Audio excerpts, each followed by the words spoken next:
నైమిషారణ్యంలో ఉగ్రశ్రవసుడనే మహర్షి సౌనకాదులైన మహామునులకు ఖాండవ దహనం దాకా జరిగిన భారత కథను చెప్పాడు. ఇంతవరకు మనం ముందే ఆడియోలో చెప్పుకున్నాం. ఇక్కడితో ఆది పర్వం కంప్లీట్ అయిపోయింది. ఇప్పుడు మనం సభాపర్వం స్టార్ట్ చేస్తున్నాం.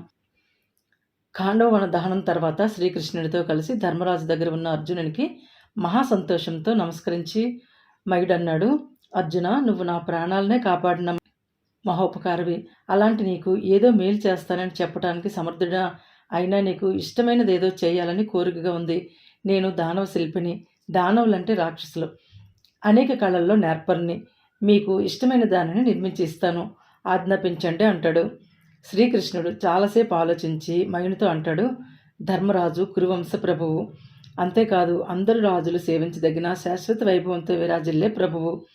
అలాంటి ధర్మరాజుకు ఆనందదాయకంగా అనేక విధాలైన రత్న సమూహాలతో అందంగా లోకానికి అపూర్వంగా నీ శిల్పకళ నైపుణ్యానికి నిదర్శనంగా ఒక మహాసభను నిర్మించి వెంటనే తీసుకొనిరా అంటాడు. అప్పుడు మయుడు అన్నాడు, వైభవంలో భోగానుభవంలో దేవేంద్ర రాక్షసేంద్రుల కంటే మనుజేంద్రుడైన ధర్మరాజే గొప్పవాడు. ఆయన గొప్పతనానికి తగ్గట్లు దేవతల మేడలైనా ఇంత బాగుంటాయా అని జనులంతా చూసేటట్లు మనుల కాంతితో మెరిసే ఒక మహాసభను మనసారా నిర్మించిస్తానన్నాడు. పూర్వం వృషపరుడనే రాక్షసరాజుకు ఒక సభను నిర్మించి ఇవ్వాలని నానావిధ రత్నాలతో కూడిన నిర్మాణ సామగ్రిని సమకూర్చాను. ఆ సామగ్రినంతా బిందుసరం అనే సరోవరంలో భద్రపరిచాను. ఇప్పుడు ఆ సామగ్రిని ఉపయోగించి చిత్ర విచిత్రమైన సభను నిర్మిస్తాను.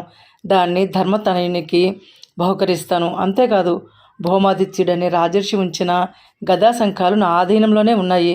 సర్వశత్రువుల్ని హతమార్చే ఆ గదను భీమసేనునికి ఇస్తాను. మహాభయంకరమైన దివ్య ధ్వని గల దేవదత్త శంఖాన్ని అర్జునునికి ఇస్తాను అని మయుడు ధర్మరాజు చేత సమ్మానం పొంది అక్కడి నుండి బయలుదేరాడు. శ్రీకృష్ణుడు కూడా తన తండ్రిని చూడాలన్న ప్రబల కుతూహలంతో పాండవుల దగ్గర సెలవు తీసుకొని ద్వారవతికి వెళ్ళాడు. మయుడు ఈశాన్య దిశగా ప్రయాణించి కైలాస పర్వతానికి ఉత్తరాన మైనాక పర్వతం మీది హిరణ్య శిఖరాన్ని చేరుకున్నాడు.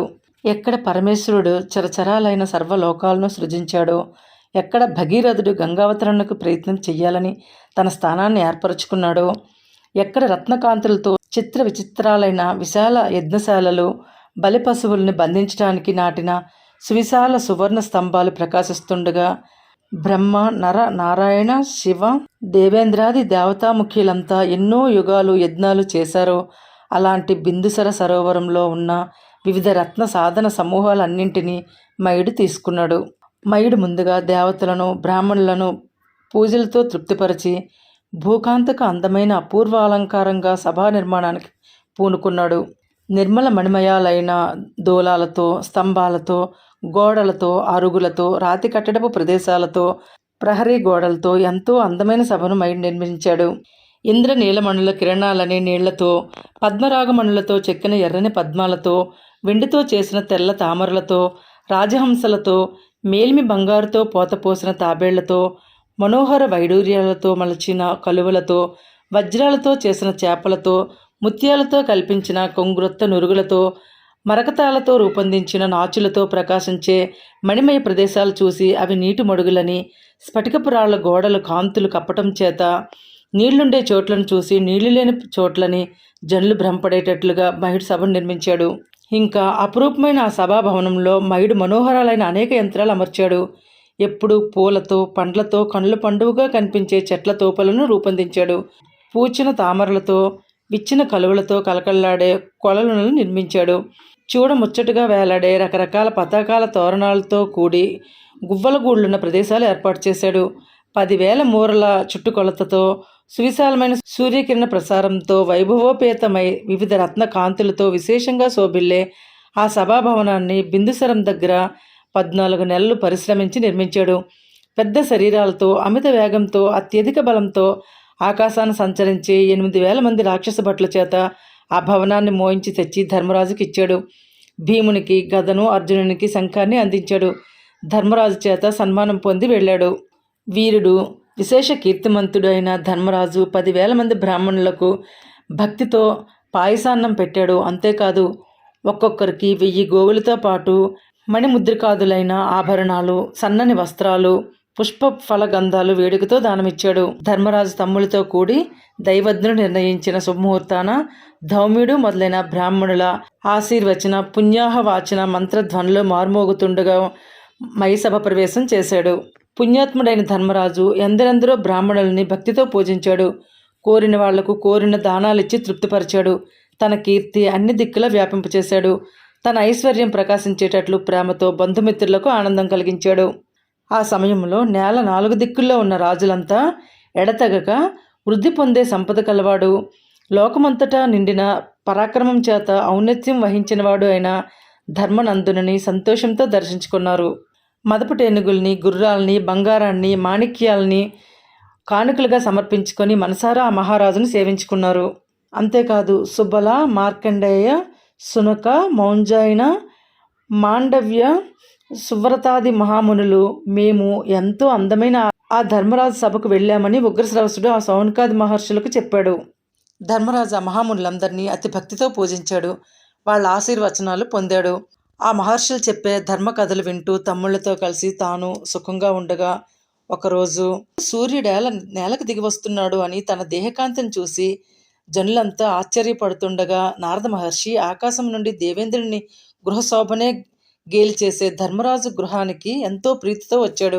బ్రహ్మపుత్రుడైన నారదుడు తన ధర్మబోధ వినాలని వెంట వస్తున్న దేవతల్ని, ఆకాశ సంచారుల్ని, మహామునిశ్రేష్ఠుల్ని ఆకాశ మార్గాననే తిప్పి పంపాడు. నారద మహామునికి ధర్మరాజు తమ్ములతో కూడా ఎదురేగి నమస్కరించాడు. ఆహ్వానించి వెంట తీసుకుని వచ్చి ఉన్నతాసనం మీద కూర్చుండబెట్టాడు. ఆర్ఘ్యపాద్యాది పూజా విధానాలతో పూజించాడు. నారద మహర్షి పాండవులందరినీ కుశలమడిగాడు. నారద మహర్షి ధర్మరాజును కొన్ని రాజనీతి సంబంధమైన విషయాలు అడిగాడు. ధర్మరాజా, నువ్వు ధర్మ పద్ధతిని ఆచరిస్తున్నావు కదా, రాజ్యకార్యాలను ధర్మబుద్ధితో, నీ స్వబుద్ధితో అర్ధరాత్రి దాటిన తర్వాత ఆలోచిస్తున్నావు కదా, రాజోద్యోగములలో స్థిరబుద్ధి కలవారిని, యోగ్యులను నియమించినావు కదా, సమర్థులైన బ్రాహ్మణులను, శాస్త్ర నియమాలను బాగా తెలిసిన వారిని మంత్రులుగా నియమించావు కదా. నీ విజయానికి కారణం రహస్యాలోచనం. దానిని ఎవరికీ తెలియనీయకుండా రక్షించుకుంటున్నావు కదా. నీ చేత యజ్ఞములు చేయించి యాజ్ఞికుడు తన కర్తవ్యమును సక్రమంగానే నెరవేరుస్తున్నాడు కదా. ఎల్లప్పుడూ నీ మేలు కోరేవారిని, నీకు విశ్వాసపాత్రులను నీ సైన్యాధ్యక్షులుగా నియమించావు కదా.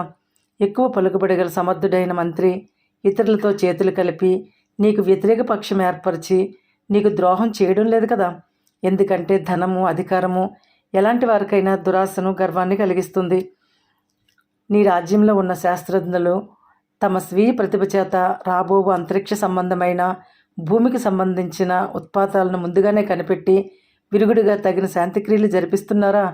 ఆయుర్వేదంలో నిష్ణాతులైన వైద్యులు లోకానికి మేలు చేయాలనే తలంపుతో ప్రజలకు ప్రేమతో సేవ చేస్తున్నారా? ఆర్థిక సంబంధమైన రాజకార్యాలలో ధర్మ పరీక్షలతో పరిశుద్ధులైన వారిని, నీతి నియమాలు గలవారిని, పాపరహితులను, మంచి నైపుణ్యం గలవారిని నియమించావు కదా. వ్యక్తుల యోగ్యతలను బట్టి ఉత్తమ, మధ్య, అధమ ఉద్యోగాలలో నియమించావు కదా. నీ ఉద్యోగులకు జీతభత్యాలను సకాలంలో అందచేస్తున్నావు కదా. ఎందుకంటే ఉద్యోగులకు సకాలంలో జీతాలు అందకపోతే వారి ముఖాలలో విషాదం గోచరిస్తుంది. అది ప్రభువుకు కీడి కలిగిస్తుంది. వంశపారంపర్యంగా పనిచేస్తున్న సేవకులకు సత్కర్మలు చేస్తున్నావు కదా. వారు నీ కోసం ప్రాణాలు అర్పిస్తారు. ధర్మరాజా, నీ కోసం యుద్ధంలో ప్రాణాలు అర్పించిన వారి కుటుంబాలకు తిండి, బట్ట, నీడ కల్పిస్తున్నావు కదా. వాళ్లకు సంతోషం కలిగిస్తున్నావు కదా.